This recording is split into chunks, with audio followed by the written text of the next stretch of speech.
All right. Welcome, welcome, welcome. Thank you all for coming out to see me. Thank you to my coworkers who came out to see me. I really appreciate y'all. This is Getting Good or Better at Code Reviews. Hashtag DevOps KC, that's the hashtag that I saw around.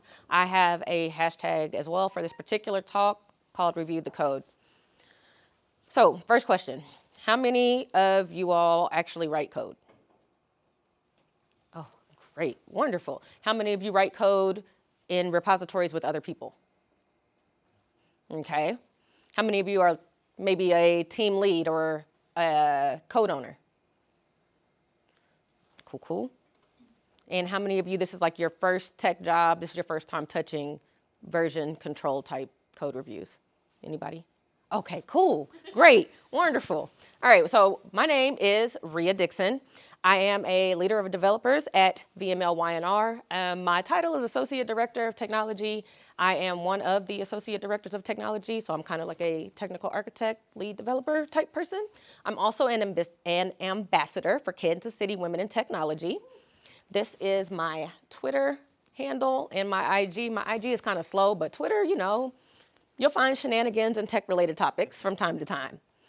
I'm also your resident code review queen. I push it hard. If you work with me, you're going to figure out that that's what I like and that's what I need from you. So we already asked who reviews PRs. Oh, no, I just asked who writes code. So who reviews pull requests? Okay. And I kind of was expecting to see more hands because, you know, my mind is kind of like, you know, a little bit crazy. I think that everyone should, especially if you are writing code. If you write code, you should review code. That's me, that's all me. My favorite quote right there. What is code review? Anybody? Give me your ideas, answers. No wrong answers, hopefully. Just making sure it meets certain quality standards or performance standards, whatever metrics you're using. Quality standards, performance standards, metrics, making sure that you're adhering to that. What do you? I think it's a learning experience for the team. Learning experience for the team. Especially for the new joinees, that's a good place to start, is what I think. Yes, especially for the new people that are joining, yes. It's an independent review of finished work. It's a Independent review Gotcha. of finished work. An independent review of finished work. I like that. And I saw, Yeah, I was going to say, it's another set of eyes on, make sure I didn't do something crazy. yeah. And one more cool thing is, that's where the developers fight. And like, boy, we had 63 comments in one PR. It was the best PR that I ever worked. Oh my gosh. Did y'all hear that he said 63 comments, but it was the best PR review? We both agreed. They do both agree. We got on confidence. What's funny is that she told me the same thing, that it was her favorite one so far. So we'll dive more into that. Right now, first things, y'all had great answers. I loved all of that. So let's talk right quick about what code review is not, so we can get that out of the way. Code review is not just for code owners and team leads, contrary to popular belief. People think that onus rests with the code owner or the project lead, that's who should be reviews the code. How many times have those of you that are leads and gatekeepers, how many of those times have you been the only eyes on the code or the only approval on the code? I'm gonna say it's happened to me several times, which I try to discourage it. I pressed the button, I promise I did. So your code review is also not about the developer or developers writing the code. It's about the solution, not about who wrote it. This is not, leading right into that, this is not a forum for attacking and belittling people. So whereas my guy Ram said that there were 63 comments and that's where developers fight, that's where developers debate, not where they fight. It shouldn't, huh? Not good with words. That's fine. But that's the mentality though that I would like to kind of like shift, because how many times have you seen, hopefully you haven't been that person, but how many times have you seen a person attacking a developer on a code review? Just hardcore belittling them, talking crap about them for writing such crap code. Yeah. How many times have you been on the receiving end of that? That's high-key awful. I don't think that should happen to anybody. So code review is also not a process that any of your developers should be able to opt out of. If they are writing code in a code base with other people writing code, they should be reviewing that code. So let's get back to what code review is. Hopefully everybody agrees with what code review is not, right? All right, so what code review is, a quality gate. Somebody said that it is a way to measure your quality, your metrics, a way to make sure that people are adhering. It is that. It's a way that you can make sure that you are getting good quality code. It's a forum for learning, collaborative learning.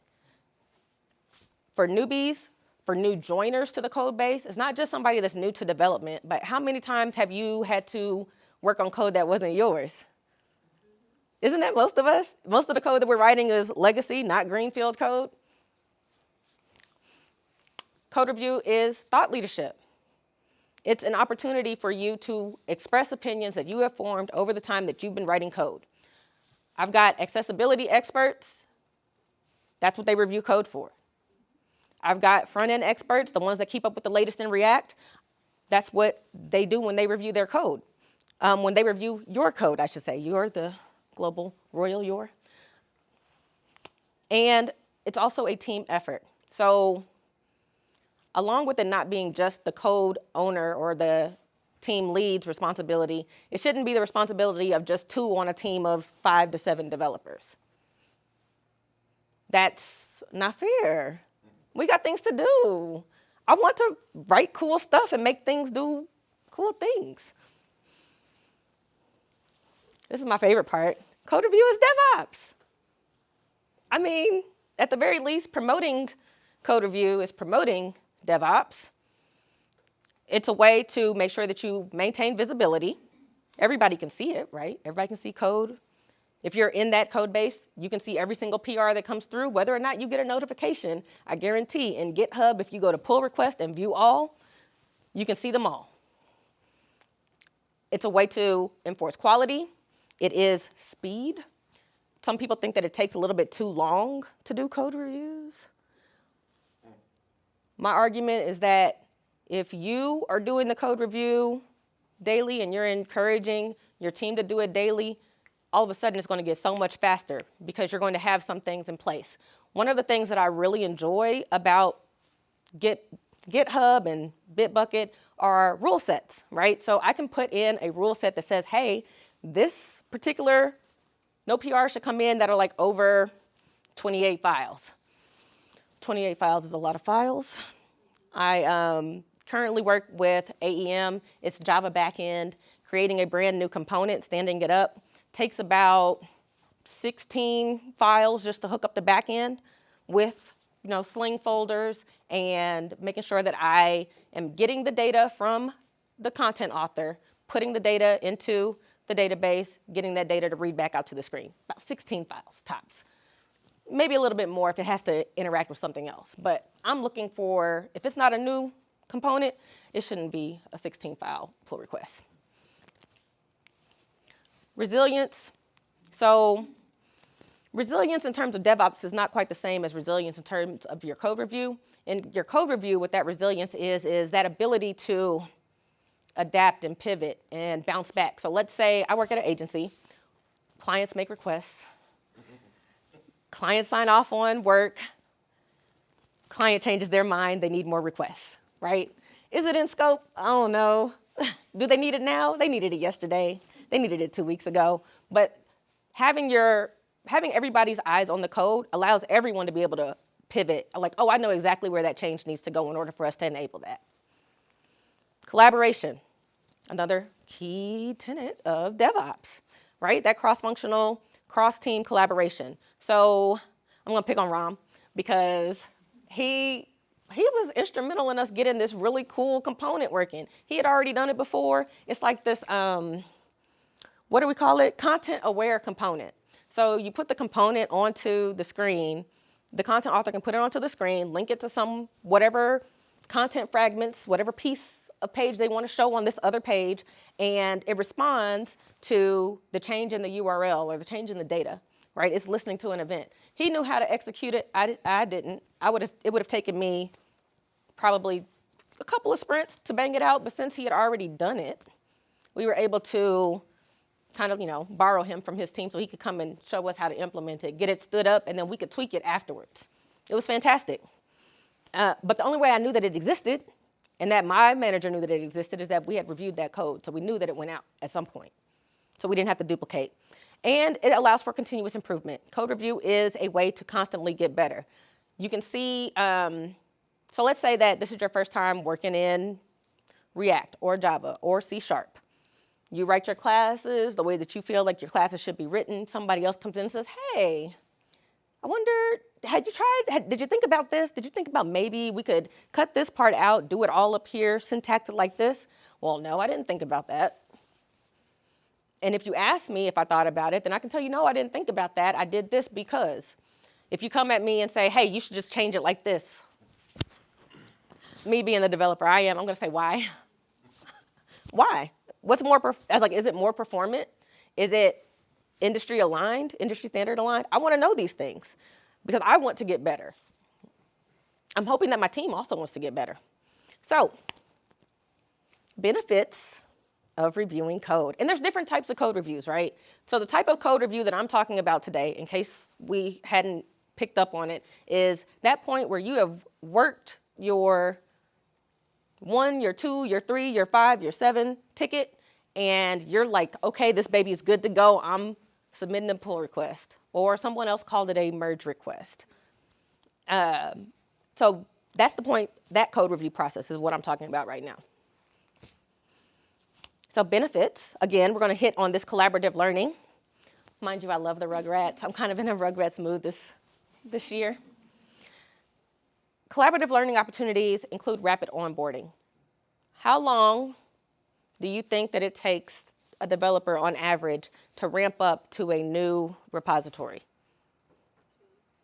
You said what? 2 weeks? Dang, that's fast. 6 weeks? You say 6 weeks? Huh? 6 months. Who said 6 months? 6 months? 6 months? I agree, about 6 months. So when I was working for a company that was called Veriship, it's no longer called Veriship, it's called Sifted now. But when I was working for that company on teams, the leads on that team, I asked them because I kind of felt like, I don't know if I'm catching up fast enough. I'm drinking from the water hose. I was like, how long does it take you to feel comfortable in the code base? And they're like, about 6 to 8 months. 6 to 8 months, depending on, do you know the language? Is it your area of expertise? So is this your domain? If you're a front-end developer learning back-end, it might take you more like the 8-month side than the 6-month side, and vice versa, right? I work for an agency. My scopes are 3 to 6 months. Who doesn't have time to take 6 months to learn a new code base? Is me. Is me. I have narrowed it down to about 6 weeks. I've narrowed it down to about 6 weeks, tops, if I'm not there at the beginning of the project. And I'm able to do that because I review the code. I review the code that my team writes. I review the code that my client team writes because I want to know what's being put in and what's already made. Knowledge sharing. How many times have you had a developer go on vacation and nobody knows what the heck they were working on? Can't pick it up at all. Has no idea. Code reviews. Everybody should have some sort of idea, especially if your person is committing early and often. I should be able to, at a whim, be able to take your branch. I have seen teams that they create the pull request first, and then they just keep committing to the pull request. It's a draft PR. I love draft PRs in GitHub. They're my favorite thing because I can get it reviewed without actually being done yet. Let me know if I'm on the right track. There's some stuff that we've built before, kind of like this content-aware component, that I'm like, ooh, there's a lot of complexity here. I want to make sure I'm not introducing performance issues. I want to make sure that I am staying consistent with our standards and industry standards for writing Java, JavaScript, making sure the stuff is remaining accessible. And I already talked about it, reinforcing industry and company standards. It's also about pattern recognition. So there are times when I might not know exactly how to build something. I mean, I don't touch it all, right? But I can recognize a pattern. I know that, hey, all of these other things are here. We should do this. This is how it should be built because this is how it is built. Now, mind you, that doesn't always work, right? Because sometimes the way that something has always been done is not how it should be done. You got to be able to fight those times. But if I'm new to this code base, I can kind of like say, okay, I saw them do something kind of like this. I just might have to change a few inputs, change a few outputs, change a few variables, connections, and voila. I had a developer who at one point didn't know what the thing was that we were trying to incorporate, which was great. We always are learning. What happened though is that we were putting in meta tags, because this is a CMS, content management system, putting in meta tags so that when our client sends their information out to the web and people click around or they're looking and searching for it on Google or wherever, this particular information comes up with this page, with this link. So the meta tag was placed and we gave like general instructions. And then when I went to go and look at it, it took like, I don't know, about a week or 2 weeks. About 2 weeks, it was the ticket was a 1, and it took about 2 weeks.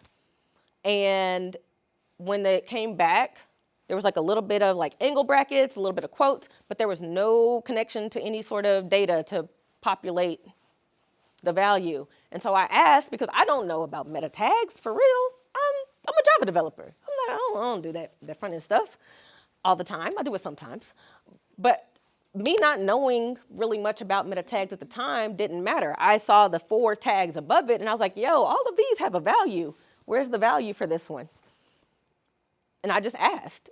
And the developer, I asked my question on the PR. I just said, hey, question, where are we getting this value from? And instead of my developer responding back on the PR, they kind of like side channeled me about it. So I'm like, okay, that's cool.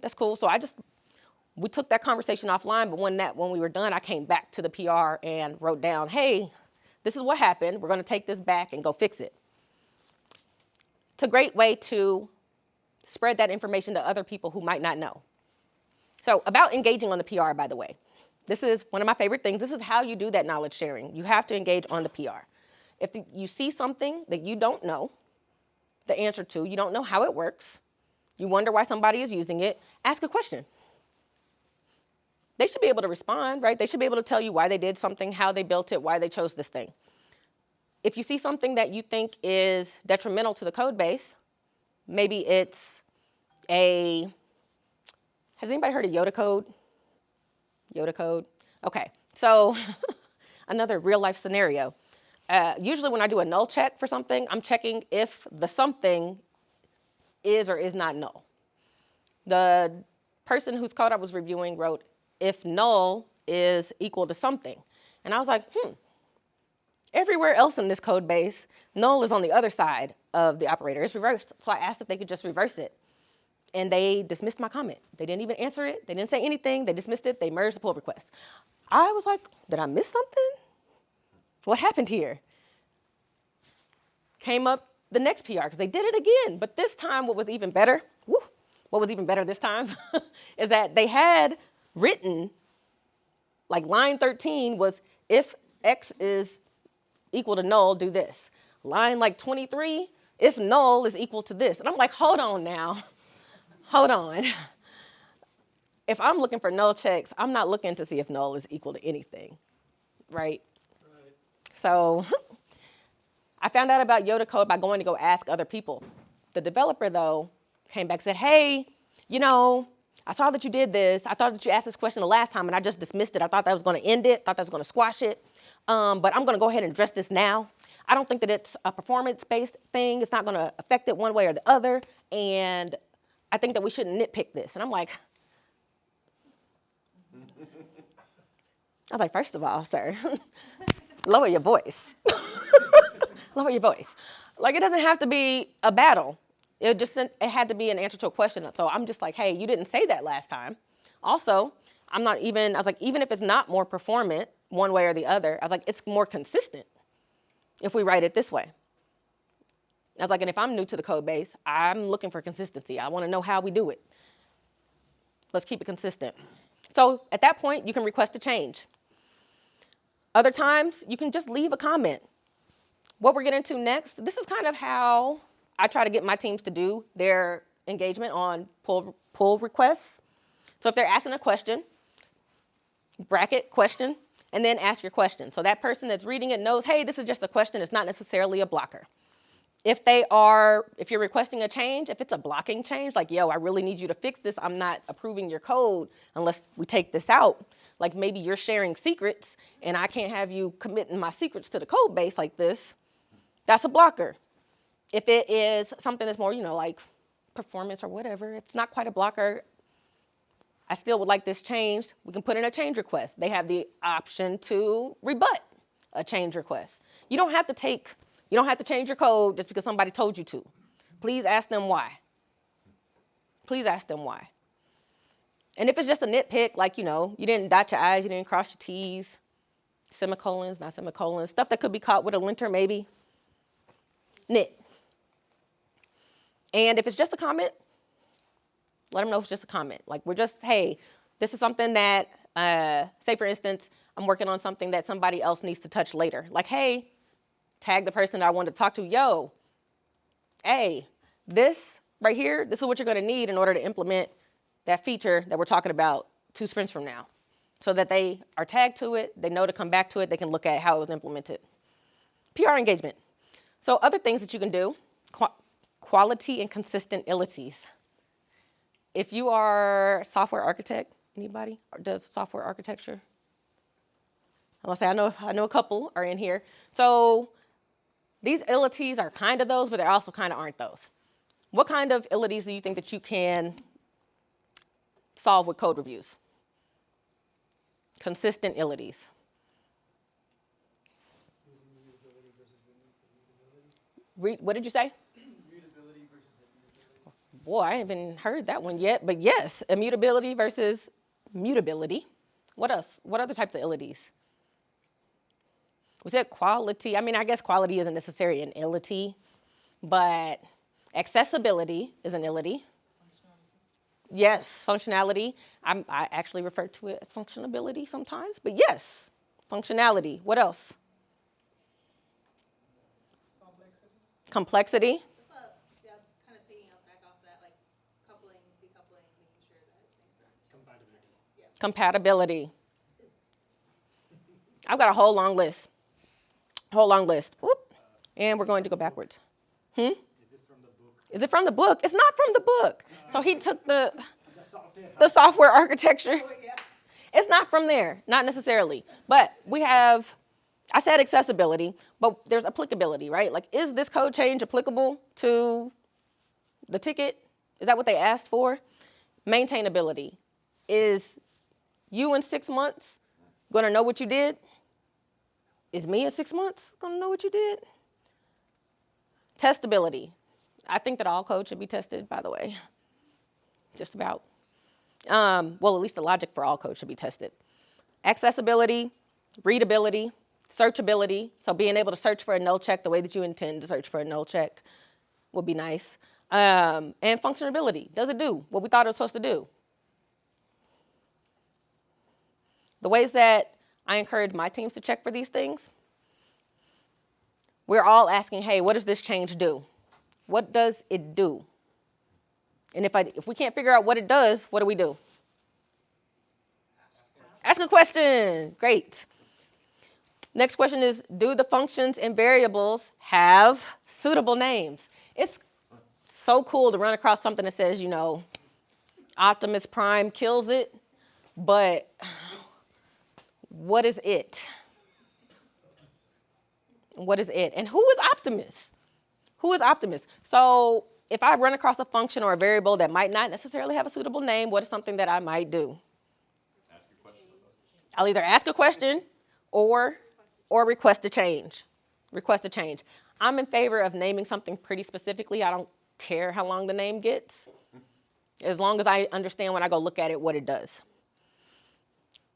Does this have tests? Does it need them? There are some times where you might not need a test. For me, that's in Java. If I'm using something called Lombok to do all of my boilerplate getting and setting for me, Lombok is already tested. I don't necessarily need to test a generic getter and setter. But if I am getting something and changing it, then I need that part tested. I want to make sure that it did what I thought it was going to do and not what I didn't think it was going to do if I did something else. Is it semantic? Are we impacting accessibility? Like, what kind of change might that be if it's impacting accessibility in a negative way? Tab order. I'm probably blocking you, because if the accessibility frivolous lawsuit hunters can hunt Beyonce, they can hunt anybody. They can hunt anybody. And are we following applicable standards? This is not a company standard for your company's tech department. If it's not an industry standard, like, hey, this is kind of going against standards right here, I don't think that we should do that. My other favorite part about code reviews, how many times have you seen somebody reinvent a wheel that you knew already existed? And they asked you, how did you know that it existed? I knew it existed because I reviewed the ticket. Something like buttons of all the things, hover state, borders, the different types of animations, I've seen those. And if you are working in something like a mono repository where you have several projects in one repository, something global like a button, why are we rewriting the button? The button should do what the button does, and semantically it should do what it does. And so I tell people, like, yes, you can review code. But Rhia, I have reasons. Reasons. What are reasons why, if you have a team of developers that doesn't review, that you are like pulling teeth to review, what do they say to you? They don't have time. What else? Not their project. Similar, I don't know this code base. I don't know this code base. Well, you know why they don't know the code base?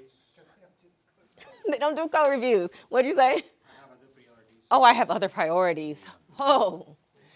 At an agency, the priority is delivering the scope of work, hopefully on time and on budget or under, right? And if we're all on the same team, we should all have that same kind of like mindset, that same kind of goal. Like, let's get it done well, and be able to ship it off and say, yes, we ship some high quality code. We ship some cool, I was gonna say a curse word, but I'm not. We ship some cool stuff, right? So when they tell me that they have reasons, do you? I mean, you don't have time. You can't block 20, 30 minutes, an hour, to do something. You don't know the code base because you're not reviewing code. You feel like it's not your area of expertise. That's cool. But if you're interacting often, if you're a front-end developer that has to often interact with some back-end type components, you might kind of want to get an idea of what they do or what's available. And if you're building something on the back end and you're like, oh, they want to be able to do this, I see that they implemented that kind of sort of thing over there, let me take a look at this one. You don't know that if you're not in the code. So, if you write code, you should review code. You should review the code. So, how?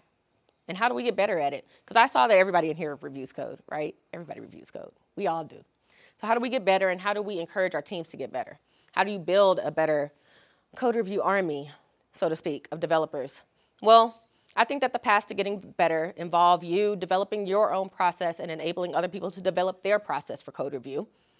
I think that you getting better and helping others get better involves you inviting them to critique you, explicitly inviting them. Because sometimes my newer developers who's heard of Launch Code? My new developers that come to us sometimes from Launch Code, they definitely don't feel confident up front reviewing a senior developer's code. But everybody's code that's coming in should get reviewed, because you know what's funny about some of us that have been coding for years and years now? We forget things. We over-engineer things Because we're so used to solving the super hard problems that when it comes time to solve that button hover state, we're trying to do it in Java when we should be doing it hopefully in CSS by now. It shouldn't be a script, right? You should be able to do it in CSS. So those types of views, everybody has some sort of important perspective, and just encourage them, let them know, like, no, please come look at this. I might be overthinking. It's quite possible. Or I might have missed something. I don't know why it's broken. What do you mean it doesn't run on your box? It runs on my box. Help me. And celebrating progress. That's the other way. So encouraging your team to get better. Like, hey, if somebody jumped onto some code reviews and they hadn't been doing them before, call it out. Go to your team channel, say, hey, shout out to whoever this was, whatever their name is, for doing it. Or if they're not on your team, for me, I work at an agency. This person, it wasn't actually under me, but they were on my project. I definitely sent a screenshot and sent it to their manager like, yo, kudos to this one for stepping up and asking awesome questions on the pull request. So that not only does my developer get the praise, but I now know that their manager knows that they are doing the things that they need to do in order to level up. So a process. At first I said develop a process. This is kind of like a little bit of my process. And I think that everyone's process is going to be different. You're going to have to use your strengths, right? Lean into your strengths, lean into what you know. If you are a Java, C#, Python developer, and it's a HTML, CSS, JavaScript type pull request, you might not feel like you're within your depth. That's cool. Go take a look at it though. Go learn something new. One thing about us is that we're supposed to be lifelong learners. We're supposed to get better because technology is not getting any slower, right? So my process, we're going to run through real quick. First thing that I do is I pre-check it. Remember how I was talking about files and whatnot? Also, one thing that GitHub does that I absolutely love is they allow you to create a template for your pull request. I can put a whole checklist in there of things that I'm looking for. There's sometimes some stuff that's a little bit over. You can always, figure out with your team like what is actually most impactful. But the main part of the template, what I like about it is I want to know what the change does. So I'd like a description. I want a ticket number that I can go and link to. So I can go and pop the ticket open in another window, just take a quick look at it like, oh yes, let me orient myself because I see squirrels often. Sometimes I chase them. I need to be able to shift my context in order to review. So description, ticket number, is it a breaking change? Is it just, a new feature? Let me know what's going on. And you can also add other things to it, like did this person add tests yet? If they didn't, we need to make sure that that's noted that we're about to add tests if they haven't been added already. Did they do documentation? Because we need to do documentation for our clients if we're handing this stuff off. How do they use it? How does the next person author this component? We check the ticket because that's why I said I needed my ticket number. And at that point, I'm checking to see, hey, is the change that you put in, that you described to me, is that what they asked us for? If they asked for us to change the titles to H2s instead of H1s, and all of a sudden I see that your changes are actually doing something else, like you're changing strength of things, but nowhere in here did you actually address the change. Hey, what are we doing here? What happened? What happened? How many files are changed? Y'all remember how many files I said I look for? 16, 28. 28 is too many, unless it's like the beginning of the project. If you're scaffolding a project, there's kind of no way to not have 57 files. But the rest of the project, we don't need to have that many because who's not going to be reviewing your 57 files in a way that is actually going to be beneficial is your team. Nobody is cracking open that 57 file pull request like, oh, let me go through this line by line. Make it easy for them. Make it easy for them. Make it easy on your code reviewers. Are the files changed in scope? So, DevOps, we should leave the code better than we found it, right? How many of y'all are leaving code better than you found it? Hopefully. Is it within the scope of the ticket that you changed? No? Okay. So I am a firm believer that yes, when you're in the code, you should leave it better than you found it, but you should do it within the scope of your ticket. What I mean by that is if you are working, if your ticket has you working on these particular files, by all means leave those files better than you found them. Those 5 files. The other 32 that get added, that actually needs to be another ticket, a tech, assign tech debt to it. You know it needs to happen. Put it in there. But that way somebody knows that when they go to go do it, let's pick it up now. There's no reason why your ticket should go from a 2 to an 8 all of a sudden. Not when it was due, we were expecting it on Tuesday and it's now the following Friday, like 2 Fridays from now. That's too big. It's too big. And the other thing that impacts is it impacts your down the line, right? So since I work at an agency, I am not on the DevOps team, but I have a DevOps mindset. We go from development to, we get it merged, everybody's doing their DUT, they're making sure we have our unit tests. Then it goes to the QA stage, QA environment. QA is running all their stuff on it. After it passes QA, it either gets, if it passes, it goes on to UAT, where that's usually a client testing the functionality or an analyst testing the functionality. If it failed QA, it comes back to the devs. So the process is a little bit different, right? So I can't just I can't do the QA part of it, but I'm going to check my code and hopefully I didn't let anything go through that I shouldn't have. And QA will be able to find truly breaking changes, not things like, oh, this font doesn't show up in Safari when I'm working on a MacBook Pro. I should have tested that. I have access to Safari from my MacBook. I have access to Google Chrome, which is another one that we support. I have access to Microsoft Edge, even though I don't think it's quite as cool on a Mac as it is on a PC. And I have access to Firefox. I should be looking at my front end changes across all those browsers that I have. QA doesn't need to look at that for me because I already checked that. They need to be checking the other things that I'm not thinking about. Try to break my stuff, please. Hopefully I didn't send it to you broken. So the next thing that I do after I pre-check stuff is I read it. I go and I look at the small changes first because those big changes, let me get ready for them. Let me knock out the small stuff. I'm looking for things, oh, did you catch the semicolon? This nice one line of change of code. Oh, great, let me check that. Viewed. GitHub didn't used to have that viewed option. I love it now, where you can just close the ones that you've already seen. Love that. It's fantastic for code reviews. Lean into your area of expertise. I am a Java developer now. I wasn't always. I don't know really how I got here to Java. Don't know how I got there. They tricked me. They pulled me in with Python and Alexa and Google Assistant. And next thing I know, I'm doing AEM and it's backed by Java. So I had to learn it, pick it up. But I know what functionality is, right? I know how to read a variable and figure out if that variable was called somewhere else or not.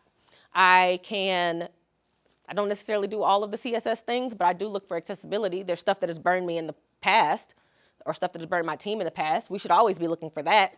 Carousels that don't have arrows, buttons that don't have hover states, focus rings set to nothing.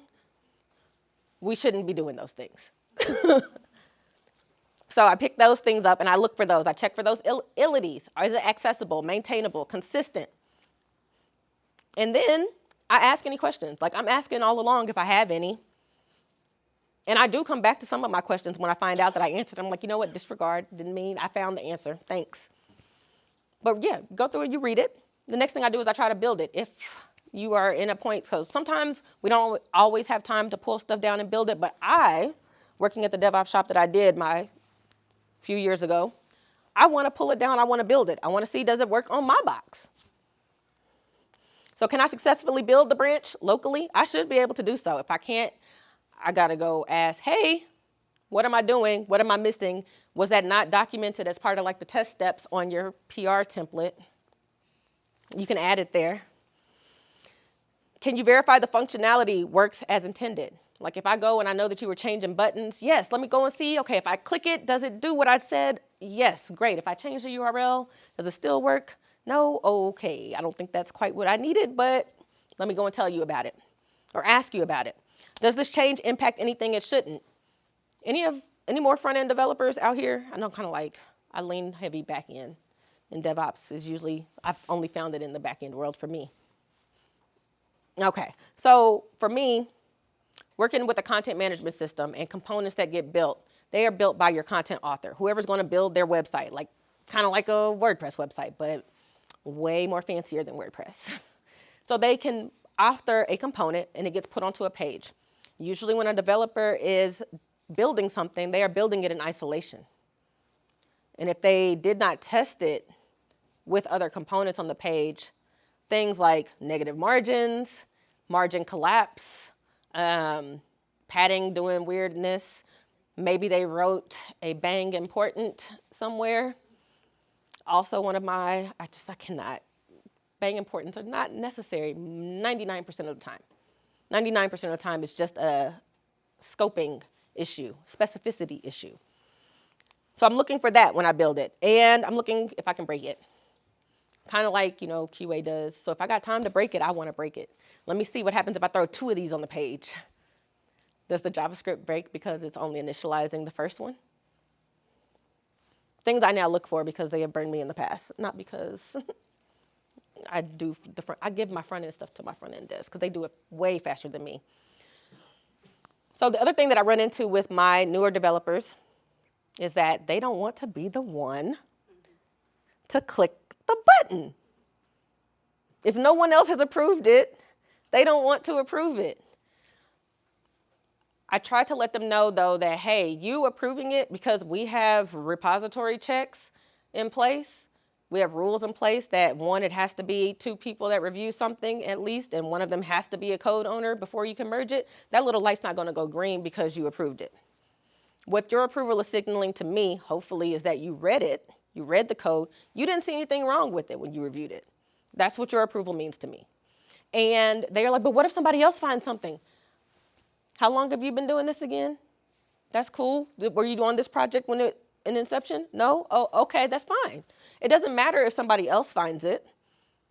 You looked at it. I just need to know that somebody looked at my stuff and they didn't see anything wrong with it. That's great. Me personally, I'm looking for certain people though too to speak up, because if I'm changing something that someone else has touched, I want to know that they tried it and that I didn't break what they tried to do in the first place. So it's okay for somebody to come after you and say, oh yeah, I would like to change this. Often by the time you get up to the senior developer on the team, they might spot some stuff, which is fine. It's perfectly okay. Please let your teams know that. Your new developers, let them know it's okay. Go ahead, hit the button. I put my rules in place, but first make sure you put your rules in place. Make sure you put your rules in place. So yes, if it looks good to you, approve it, let it go.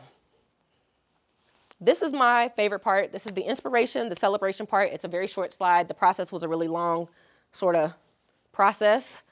You can build your own process to whatever your standards are or whatever your needs require. But this part right here is a way to help you encourage your team, inspire your team to also get better at doing code reviews. And it's going to help you. So the first thing to try, tag your team to your pull request. Tag them, say, hey, Bill, Anya, Anna, Tom, take a look at this. Tag them specifically. Drop it in Slack. Drop it in Teams if that's what you use. Say, hey, this PR is out here. Please go review. This right here was particularly effective for me, was hosting an office hours type of review process. So all I did was I let it be known that, hey, I'm reviewing code from this time to this time, and I'm doing it on these days at this time. Everyone's invited. No one is mandated to come. If they want to come, they can. It was very, very great for my the launch coders that were on my team and working on my projects. I just literally just talk out loud. That's all I did was just talk out loud. They're just watching. They ask questions as we go. I pop it open and I say, okay, this is my pull request. Let's pop it open. MK236, great. Let's click the link. Let's check it out. Okay, cool.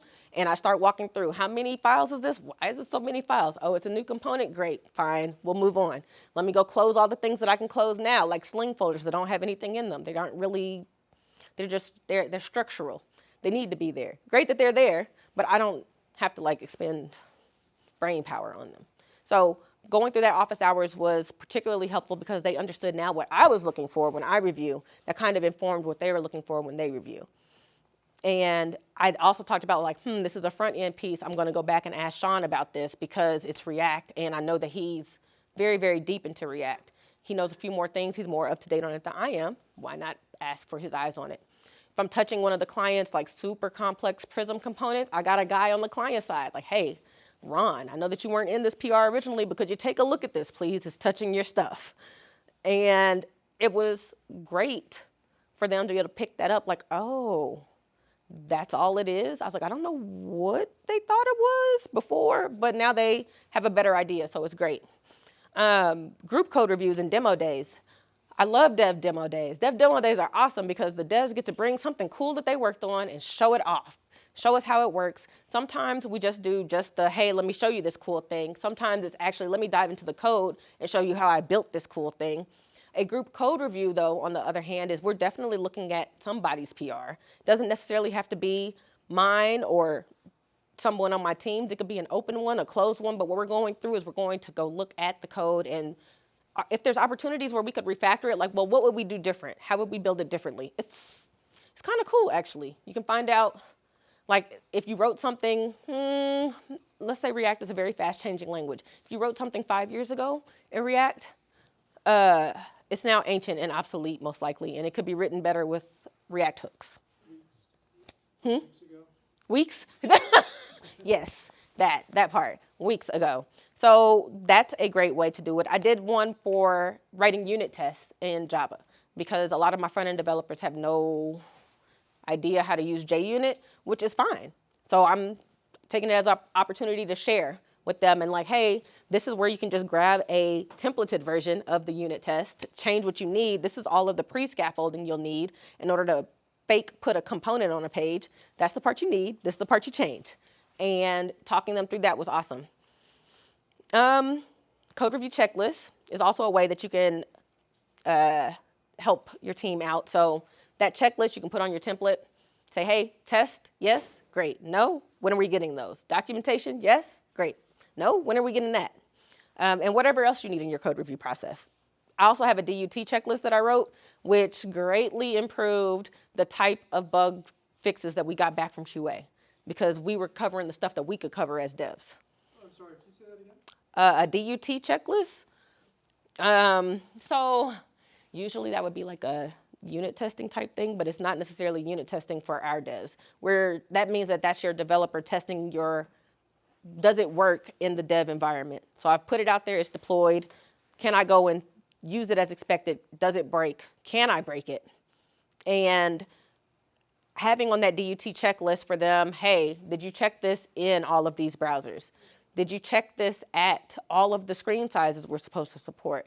Like 1024 for most like laptops, small desktops, 768 for tablet, 375-ish and below. Well, not quite. We aren't necessarily worried about 320 all the time, but like 375-ish. And now that they've introduced those new phones, like the doggone Galaxy Fold, like who folds? Why? And it's not like a standard screen size. It's annoying. It's good. I'm gonna have you go look at our website for me real quick in a minute. But those types of things, help us to deliver fewer things that we should have caught prior to QA. Like, why didn't I check that? I should have known that it didn't look right over there because I checked it there. Now when QA gives us stuff back, it's because they have actually looked at the business requirements, compared it to the code functionality, and they can see that, hey, this button actually kind of slides out the way a little bit, and I don't know if that's what they wanted from us. Or this button is now bigger than that button when somebody is throwing minimum widths on global buttons without scoping them to the project that needs that particular width. Breaks stuff everywhere. So they get to do regression testing and they get to do the type of things that QA should be doing for us versus, your font size is off. Gosh, I should have known. And positive reinforcement. So like I was saying about the developer where I took the screenshot, just celebrate all the small stuff. We're developers. I hope that you're celebrating every time that you spend hours on something and you finally find that one errant semicolon, that one missed letter, like, I swapped those. I hope you're celebrating those as well. So I definitely celebrate with my developers the small stuff. Like, thank you for doing that. So the things to remember basically about code review is that it is a learning opportunity, helps you learn the code base, helps your devs learn the code base. And when I tell you that your onboarding is going to be so much faster, with people that are actually in the code, looking at it and reviewing it, trying to go through it, I can get up and running in 6 weeks or less on a legacy code base now because I go through and do code reviews.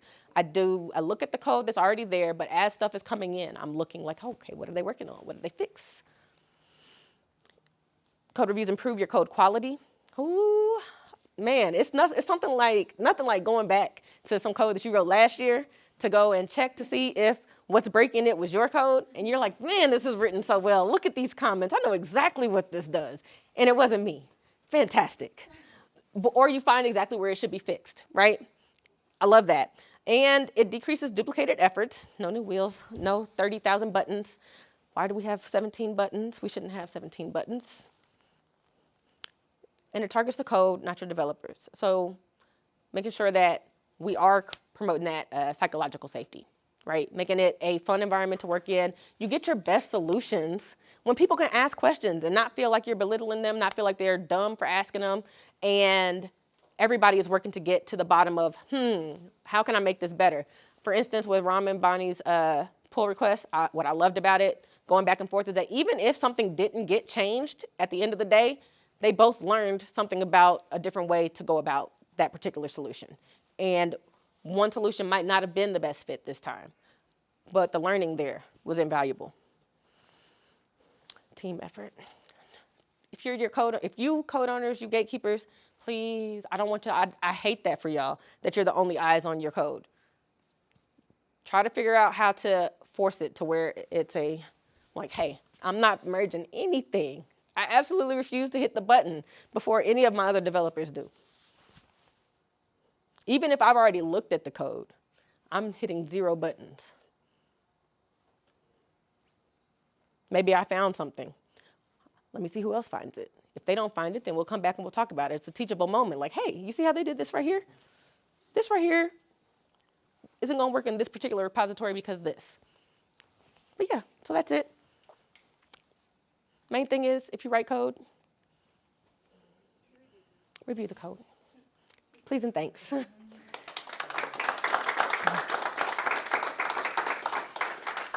I've got a few resources that are in the slide deck. One of my favorite things is the 10 Commandments of Code Review. 10 Commandments of Navigating Code Review by Angie Jones. She is like a test automation guru. Love her to pieces. Tech Girl 1908 on all the things.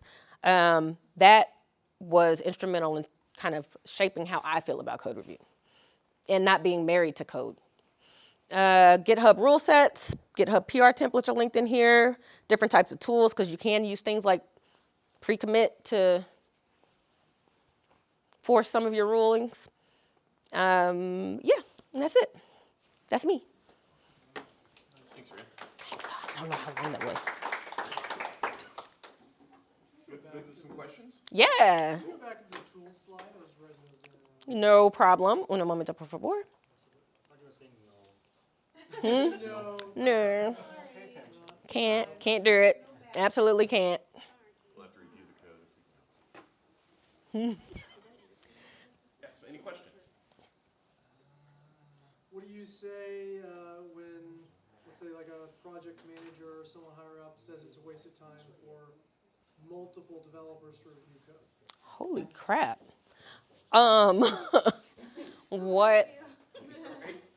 My question is, do they want to make sure that they catch it now while it goes out in this release January or whatever we'll call it, January release? Do they want it to be able to go out in the January release because that's when they want it? Or do they want to come back and also have to fix it when they realize that they can't reach whatever they were trying to reach, that they lost data for 2 months, that they lost customer connections for 2 months? I give them options. I'm like, no, yeah, we can fix it. I can have them try to catch stuff when they catch it now, so it's built better the first time. Or we can extend your scope. I'm cool with that. That's a good point. It's a cost-benefit analysis, and so if you're just looking at the cost side and not thinking about the benefits, why bother? I also have run across someone who is more so, they didn't like to do that type of code reviews, and it was like the lead or something wants to just test and, do the code review in dev, like let's just merge it and then we'll check it out in the dev environment. And I'm like, I'm sorry, excuse me, what? So you're gonna take down my whole development environment? And I disagree. Within reason. Like it's not built, if it was built for super fast, like super agile, continuous improvement, continuous development type project, that would be awesome. One of the constraints of working for an agency is that we are beholden to the customer's tech stack and some of their processes. No matter how agile we try to encourage them to be, I can't convert a full waterfall yacht down the agile path. It takes some incremental movements, some finessing. Waterfall yacht. Good. Great analogy. You had a tag early where you had knit, and you even talked about a knit, that someone thought it was a knit, you thought it was maybe more than a knit. Yeah. How do you, I've been in code reviews that I feel like all we're talking about is knits. How do you level up the dialogue? If it is a knit, if the developer feels it's a knit, I try to encourage the developers. It's like, hey, if you feel that it's a knit and it's not going to be something that we can fix, we're going to note that it's a knit. The other developer is well within their reason, like once they see it later, to fix it. When they're back in the code cleaning it up, hey, this can be unknitted later. Let's talk about the logic. Let's talk about the performance. So yeah, things like, I don't care about tabs and spaces. That's something that can be solved with your commit hooks. I've been in those situations like maybe of 2 or 3 comments. I would ask, this could be a tech debt. Let's put this aside. This is not in the scope. Right? We can do this later. Mm-hmm. It's important for this project right now. There are other things to do. I also think that everybody needs to be like on the same page with what constitutes a knit and what doesn't. And I think that when you're at the beginning of your project, so like let's say that you are at maybe not necessarily sprint 0, but you're getting ready for sprint 1. You're doing your project kickoff with your team. That's what we would have to do for our agency. We have a project kickoff. I like to set my expectations up front. And I don't do it on my own though, because my level of expectations isn't necessarily what everyone else would expect. It needs to be a collaborative effort so that we can all be on the same page. Like just because I like my nulls on one side versus the other, if there's enough support for it to be the other way, I'll lean into the consistency of that. It is not in any less performant, and in some languages where you can actually reset your variables to null, Yoda code makes perfect sense. I understand why you would do it. Java's not necessarily one of those languages though. It isn't done there.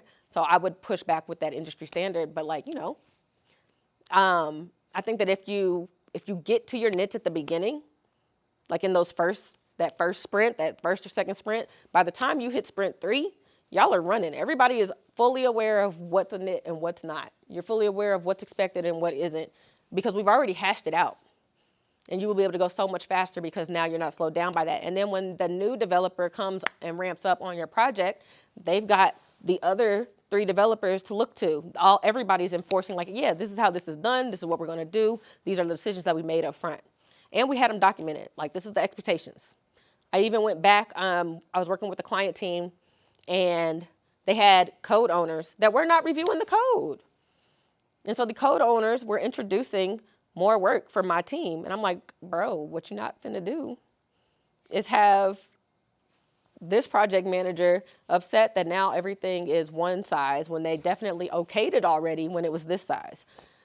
And they're like, well, it's supposed to be changed on all the buttons. I was like, is it? I was like, or is it just for your project in this one repository? I was like, and if that's the case, you're gonna have to scope. You're gonna have to be more specific.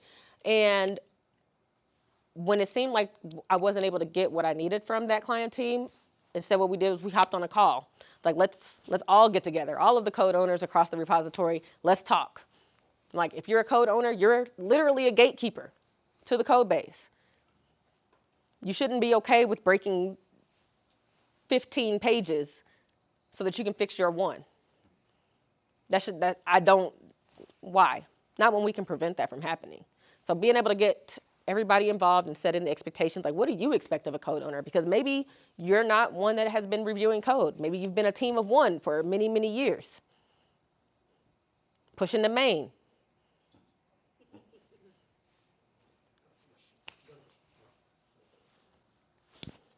This relates to this question about nits, and it comes down to, you do a code review, and ultimately who gets to decide What's a nit? what to commit. Now, there's different philosophies. There's one philosophy that says, well, you want to encourage team ownership, and anyone could go in and fix anything when they find something wrong.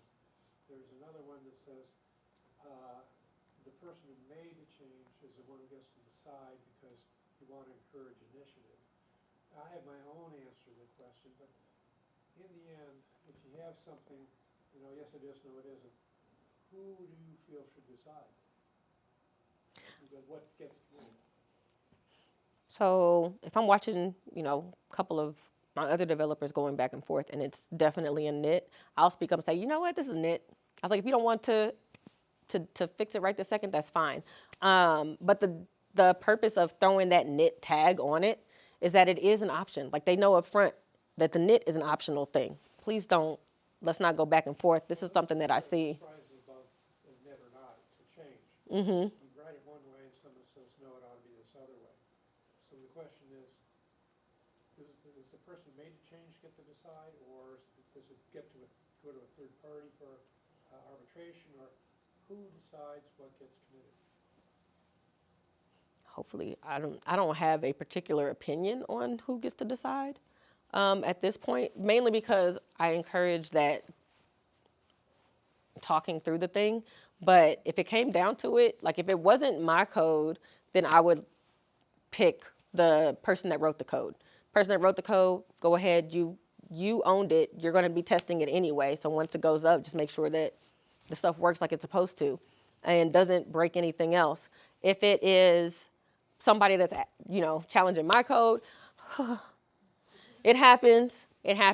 But depending on what it is, if it's a really quick fix, I'll change it. I don't need to fight with you.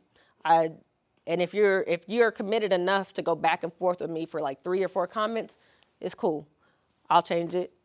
It's usually not that long of a change. If it's a whole like rewriting though of something, we'll make a ticket and handle it the next go round. So it sounds like the solution that you adopt is let's talk this out and agree on something. That's kind of like my style of leadership is what has been uncovered in this class that I was taking. I was like, oh, didn't know that about myself. But yeah, that's definitely my approach is let's talk it out. If there is time crunch, if there's time crunch and I'm watching it and I'm like, yo, you can make a ticket for it and handle it the next go around, or handle it when you're in here for the next go round. If it's not something that's going to break the code, it's not going to break it. Thank you for your answer. That's a good discussion. Mm-hmm.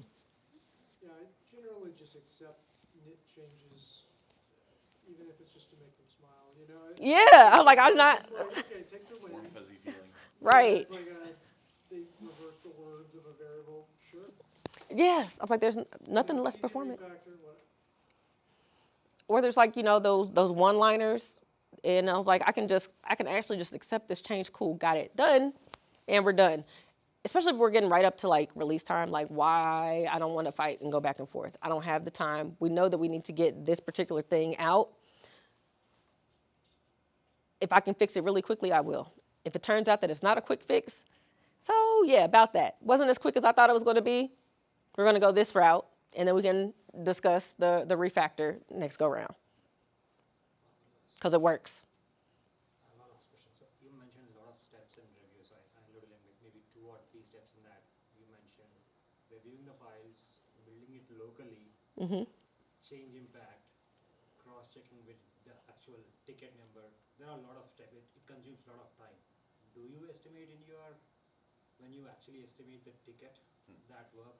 Because that's done by another developer. So do you estimate that? Because it costs money because it's ours. It's man hours. It is man hours. Consider that. It's more than those tasks building locally takes time, and developers, they don't know that, but when they are into something, they tend to fix it. They want it to fixed. And they lose track of time. They do lose track of time. So when I personally am of the belief that the estimation on a particular task, on a particular ticket, when you're doing grooming, the folks that are going to be doing the work need to be doing the grooming and helping involve that estimation, because me taking on this ticket, heck yeah, it's a 2. I'll knock it out in a day or less. Got it. Not anticipating that I've got 3 developers who've never touched this code base before, it's not going to be a 2 for them. Somebody who's fresh from school into the it's not going to be a 2 for them. Somebody who's accustomed to maybe like Angular and this is now React, not going to be a 2 for them. PHP and Drupal over something else, it's not going to be a 2 for them. And so I know that I need to ask them, like, hey, how long do you think that this is going to take you to do? Like, how much effort do you think this is going to be? And we also, I know story points are supposed to be a measure level of effort. One, how do you measure level of effort in a way that like makes sense to everyone, and especially people that are watching velocity burn downs and whatnot? Yeah, they like time, and time is not necessarily as concrete as they think it is, because anything could happen or not happen. Like maybe a feature that you thought that you paid for from your third-party vendor doesn't actually exist, even though they said it did in the documentation. It hasn't been built yet. That literally just happened. Like, what, 2 weeks ago, maybe? Yeah, the feature that they need wasn't built. But with that, like I said, I think that the people that are working on it need to be in that conversation. Because if you hand it to the architect's going to bang it out. And they're going to wonder what took you so long, maybe, if they estimate this is a 2. Is it? Is it? So one of the things that we did for one of our projects was we talked about kind of like roughly a time type thing for the estimation. Like if it's a 1, maybe it's something you can get done in 2 to 3 hours. If it's a 2, maybe it's like 4 to 6ish, 4 to 8ish hours. And also understanding that a developer is not going to do 8 hours of development in one workday. They're not. Who's in front of their computer the whole 8 hours? Usually, I'm going to say usually, because some of us are maybe a little bit more overzealous and we'll stay there all night. But usually, you know, you can expect like a solid, maybe like six hours of development time from your developer. And I'm being gracious. Being gracious. But yes, that should be factored in. The fact that they need to have unit tests, that should be factored in. The fact that they need to be able to do DUT on their thing, because your ticket's not done until it's like deployed and successfully okay. By deployed, I mean like it's out in prod, it's living its best life. That thing could come back. It might not come back to you, depending on, you know, when it comes back. But like from here to QA to UAT, likely you're following that ticket. It's not done until it's in there. On our project, I went from QA to development, but I made sure that QA was involved in the ticket sizes as well. If it's like 1 or 3, we won't change the size of the ticket, but if it's over, then that will bump it up. But the testing efforts need to be up. One of my leads from a couple of jobs ago, he was firmly of the belief that all tickets should be a 1 if possible. If possible. Because you're getting it down, you're breaking it down to the smallest, what is it, smallest packet of the deliverable. And we tested it out, and when I tell you that junk worked, it's like our velocity, I think, was like 17 or something, and even when we took it down to 1, it was still 17. It didn't change anything, it just changed the quality of the tickets. We were actually able to go down to 1 week sprints. It was ridiculous. I don't know how we did it, but it was very, very fast. And I was like, this is awesome. All a 1 week sprint is hyper focus. It's just a hyper focus sprint. I don't have scope creep from other stuff because I've got to get my stuff out and released this week because we're deploying every week. It was cool. I wish that My client work could go just as fast, but that's not the case, not the case. So I have a question actually for everybody here. So we talked a lot about or a lot of the examples deal with kind of front end. We think about React and Java. Java can be both front and back, but we're dealing with generally what people kind of think about from a front end perspective. But from the dev side, on the ops side, we're also talking about can be some front end, but can also be some back end code. Could be maybe some infrastructure as code, maybe some other scripting. So who here works in kind of on the scripting kind of back end side, infrastructure as code, kind of that side of the equation, and is or is not doing code review for those things? I was about to say, you should be. Using the Terraform stuff, but I'm the only one Right. working, so not, I don't know if that counts as code review or not. You're the only one working? I'm trying to start my own thing. Okay, got it. Trying to start your own thing, doing some Terraform That stuff. makes sense. Yeah. But say that you're working on a team of people that has the scaffold stuff. Yeah, I used to do it. I used to be DevOps. Mm-hmm. A lot of code review, Terraform, Yeah. Ansible, you name it. But for example, to test code, right? So Mm-hmm.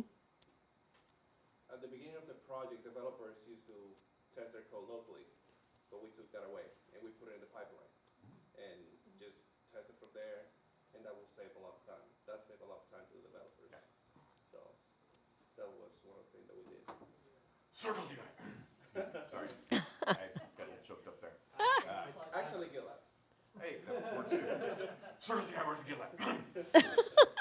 Recently, I'm the coordinator of about 3 or 4 repositories in the last 4 months. I've seen infrastructure changes not being reviewed. Yeah. And it's not in our control because our client said we'll handle DevOps. The client said, okay, that's another element of the from the client We side, try yeah. to push it, yeah. Is it the same client? Okay, so what, Do I need to stop the recording? I was just gonna say that what you can do though is just still, who's going to make you take your PR comment off if you just leave a comment? Who's gonna make you remove your comment from the I'll talk offline. talk offline? When I say who, I didn't mean who specifically, but I mean honestly, if you see something hey, did you all think about this? Or I see that you're changing this over here, but I know that it also might affect these pages over here. Did you all talk about that impact yet? And just asking those types of questions, let me not even tell you exactly what sent the red flag up for me specifically, this line of code, but let me just ask you, did you check for this? Documenting the question, documenting the Yes. issue. Yeah.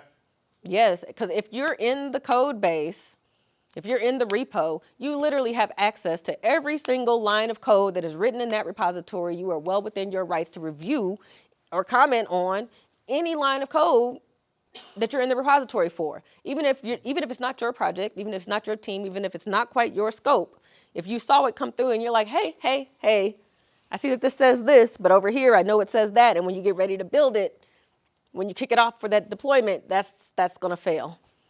Or it might fail if you don't do this. DevOps. All right. General idea. Cool. I feel like no one's above their code being reviewed. Yep. High key.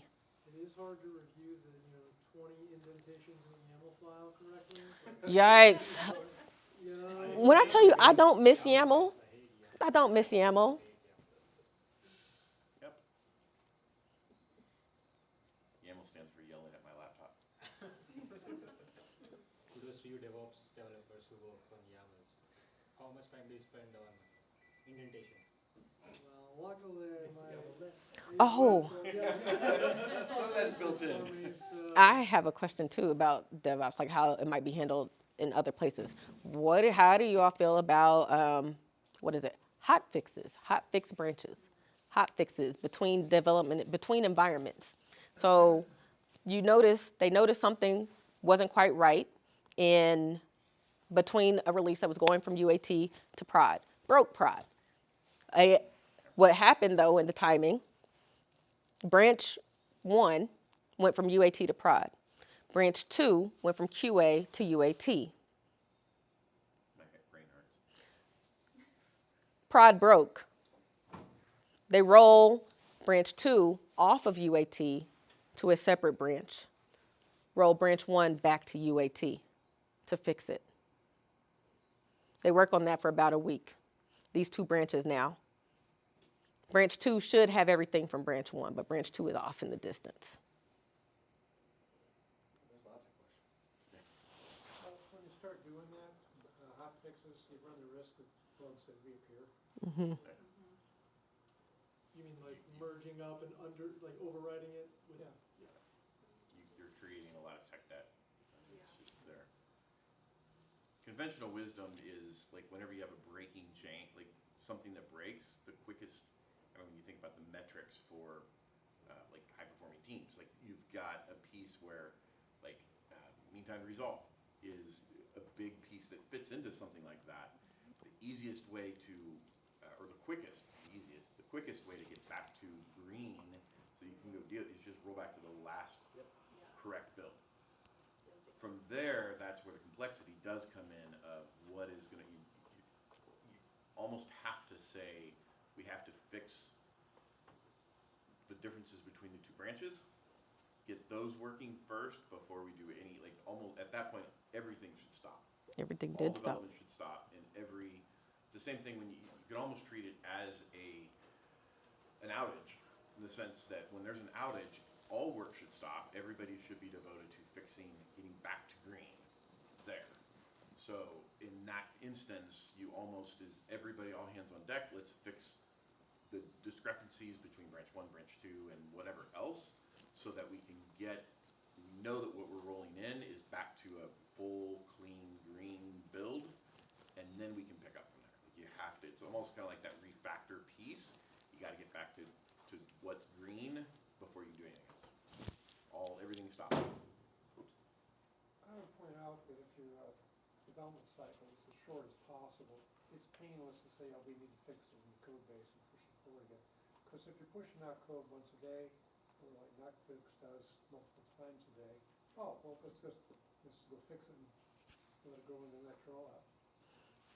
But I do agree with you, the idea that zero defect code, which is whenever there's a defect, you fix it, is always a good idea. There's more to this story. Of course there is. So, the part that could be solved possibly with code review, right? They have their team of developers hashing it out, trying to figure out what the fix is. They fix it in branch 1. Branch 1 goes to prod. They had also submitted a separate fix to the lower environment that was in QA, which is not where branch 2 was. Branch 3 is in QA. Why all development stopped. Right. Everything happened. But it's like everything had moved up at once, right? So like when you took branch 1 up to prod, branch 2 up to UAT, branch 3 up to QA, when they decided that they were going to roll back, branch 2 went out here. Branch 1 came back to UAT. Fix branch 1, roll it up. Fix branch 3 is now green. Try to bring branch 2 back. Sounds like My brain hurts. It was sounds like the GitHub typical forensics. cycle of Sprint when I was there 20 years ago. It was a fun time in GitHub forensics. Yeah, like 2 jobs ago, we used to have 2 branches, dev and main, right? So dev is only for dev, main is for staging, and you cut a tag when you go to prod, and you tag everything to go to prod. So if something breaks, you just revert to the previous tag, and then go back again, and that's like. I love that. But my previous job, someone came with a create 200 branches that makes no sense to me, and it was a mess. So Here I want to add one more thing. Like I work on the data operation side, so it is data engineering with operation. So I basically work on ad hoc basis. So I was working on a job upgrade, like it's a glue job. on-job upgrade. Mm-hmm. So usually we have 4 environments: dev, QA, perf, and production. So the job fix was successful in dev, and QA we pushed it. QA tested it, it was perfect. And only in the performance, it was already failing, and it was even failing the previous runs from long time ago. And being a developer, I was pretty sure that it was gonna hit good in prod because it's good in dev and QA. But we were not sure. There were 33 jobs we had to upgrade, and only one job was failing in performance. And we were not able to figure out why it was actually failing, because all the environments is hitting. So I have a question here for all that if you know it is going to pass, and I mean it already passed in 2 environments, and you know that it's going to pass in production, then should we wait, or what would be the ideal way to resolve it? Why did you create a perf environment? I mean, we do have 4 environments. So dev, QA, and performance is just a replica of production. So all the jobs run only in production and performance. I would argue it's probably not a replica. Performance environment according to production environment. Yeah, perf doesn't match prod. Right. I was like, that would be what I would Your expect. perf environment's not good for testing perf. Something about it is significant enough to be different from your other 3 environments. Ticket to performance testing. A spike. Somebody go investigate. But just topping up that, later we found out that just a cleanup activity was missing in performance. After a lot of investigation, that was found out, but just a cleanup activity solved it, which actually delayed few deployments because of that, because of performance. Wow. If you're not doing infrastructure as code, then there's often a lot of questions about where has this environment been? When was the last time? It's like it's failing in this one environment. You're like, it always fails in that environment. That's why we never Facts. use that environment. That's why it's on a different branch. All right, we got more time for one more question.